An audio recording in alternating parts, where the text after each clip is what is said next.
Good morning, fifth grade. We're going to be moving on in our numerical expressions chapter, and we are going to expand on our understanding that we started talking about last week about patterns. We looked last week at patterns in terms of using function boxes, and we're going to kind of expand on that again this week. If you can see below, we're going to be talking about kind of two major parts of patterns. Our objectives today are going to be to understand a numerical pattern. We're going to determine the relationship between the numbers in the pattern and find out what our rules are for that pattern. And then the second part of patterns and understanding them is to use the rule that you have figured out to be able to extend the pattern. So we're going to do some practice today and do some samples together, and we're going to understand patterns a little bit better. All right, let's get started. So before we begin talking about patterns, friends, I want to introduce two new vocabulary words to you that we're going to be using as we move forward talking about patterns. Two new words that we're going to add to our sort of word bank at this point are the words sequence and the words term. Sequence is any list of numbers that follow a specific pattern, and a term is each number in a list. So if you notice the color coordination there, so 2, 4, 6, 8, 10. That's a list of numbers that follow a specific pattern. If you took a minute to analyze that, you could figure out that the pattern is add 2. But that entire list of numbers is called a sequence because they are a list of numbers that follow a specific pattern. I've boxed off in orange the number 2. 2 is one term in the sequence. 4 is another term. 6 is another term. But each number that is in a list or included in the list is called a term. So those are going to be two words that we're going to need to add to our understanding of patterns. So the first thing that we need to talk about when we're discussing patterns is the idea of figuring out what the rule is that's being applied to the pattern. The first thing I'd like to say is patterns can be, the rule that's being applied to a certain pattern can be any one of the operations that we've talked about so far this year. So your pattern could follow a rule of addition, your pattern could follow a rule of subtraction, your pattern could be a multiplication rule, it can even be a division rule. The really important thing, and we touched on it last week, friends, is you cannot confirm a pattern by just looking at the first two numbers in a sequence. You need to make sure by looking out across the entire sequence that your rule actually applies to your entire sequence. So that's just a hint I'd like to give you.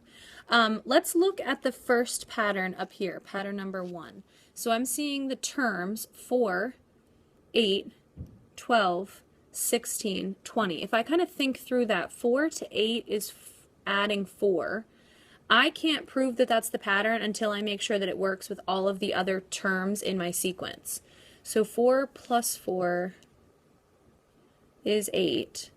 8 plus 4 is 12. So it's worked for two numbers.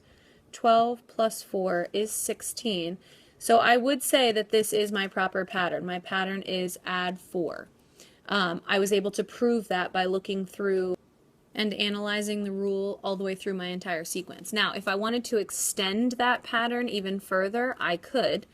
My next term in my pattern, if I continue to follow the rule of adding 4, would be 24.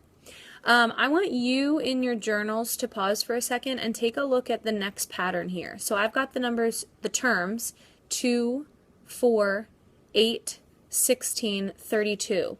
I want you in your journals to figure out what operation is being done. What is the rule that's being done to each of these numbers? Remember, you cannot confirm by just looking at the first two numbers. You need to make sure that your pattern or your rule works all the way through your sequence. So I want you to find out what the rule is, and I want you to extend this pattern to one final term in your journals. Go ahead. I'm now going to give you a chance, friends, to work through some real-world examples in which you are given word problems where you will be identifying a sequence of numbers. You're given the terms based on the word problems given to you, and you need to understand what the rule is and extend each pattern based on the word problem given to you. So these next 3 slides, you are basically going to read on your own, stop the video, and solve in your journal. go ahead and get started. All right, friends, here's example 2. I do want you to understand as you work on example 2, you actually have to write 2 different sequences. So you need to write a sequence for what Maria's running plan is and for what Zhang's running plan is. So know that you are writing 2 different sequences. Make sure you're following the directions and writing the sequence below, as you can see, with 5 terms in each sequence. Go ahead, pause the video now, and solve in your journal. All right, friends, hopefully you took a few minutes to work out those first 2 word problems. The last thing I want you to work on right now in your journal, I want you to write out a little bit in your own words an explanation of how you determined the relationship between numbers in a sequence. What kind of work did you have to do? How do you determine the relationship between numbers and understand what the pattern is? So in your own words, write me a little bit of an explanation for that. When we come back together as a group, we're going to discuss. Good luck.